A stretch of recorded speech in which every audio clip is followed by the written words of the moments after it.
आं जोबोद गोजोननाय मोनदों दिनै खौसेथि बर' सुबुं गौथुमनि बोसोरसालिया जथुम्मानि नैथि बोसोरसालिया जथुम्मानि गेजेरजों खौसेथिनि मुगा बे नैथि बिसान महरै सेबखांनाय जादों आरो बेखौ बेखेवगिरि महरै आंखौ हांख्रायनानै बिथांमोना जायगा होदों। आं बेखेवनानै जोबोद मोजां मोनदों। बिथांमोननि मदद आरो हेफाजाब आरो हांख्रायनाय लेखायै दा आं बेखौनो बुंनो थांगोन जे नैबे खौसेथिनि मुगा जा सेबखांनाय बे सेबखांनायनि गेजेरजों जोङो खौसेथि बर' सुबुं गौथुमनि बिटिसिनि बायजोआव थानाय 10 लाखनिख्रुइबो बांसिन बर' रायजो राजाफोरनि माखासे गांनाय उखैनाय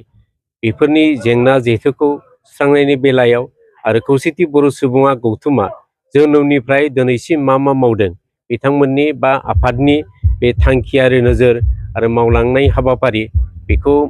मिन्थिना मोनदों आरो बाहाय रोखा रोखायै लिरगिरि बिथांमोना लिरदों आरो दानि गोदान आरो गोजाम लिरगिरि बिथांमोनाबो बेखौनो फोरमायदों जे बिथांमोनहाबो बे लिरनायनि गेजेरजों जोंनि बर'फोरनि जायखिजाया हाबाफारियानो जा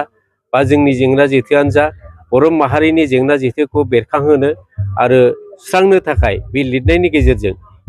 जारिमिनारि हिसाबै जा थालांगोन बेनि गेजेरजोंनो जोङो बर' रायजो राजाफोरनि जेंना जेथोखौ सुस्रांनो हागोन आं आसा खालामदों आरो दानि लिरगिरि बिथांमोनाबो आरो गोजाम लिरगिरि बिथांमोनाबो जाहाथे आरोबाव रायजो राजाफोरनि गेजेराव बे लिरनाय महरै फोसावनानै आरो बांसिन खौसेथि बर' सुबुं गौथुमनि जा खामानि मावनायनि थांखियारि बिथांखि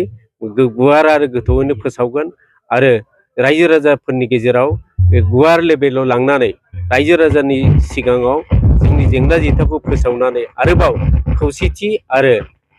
खौसेथियै खामानि मावलांनो थाखाय हाबाफारि मावलांनो थाखाय बे आफादा बाहाय सुबुरुन मोनगोन।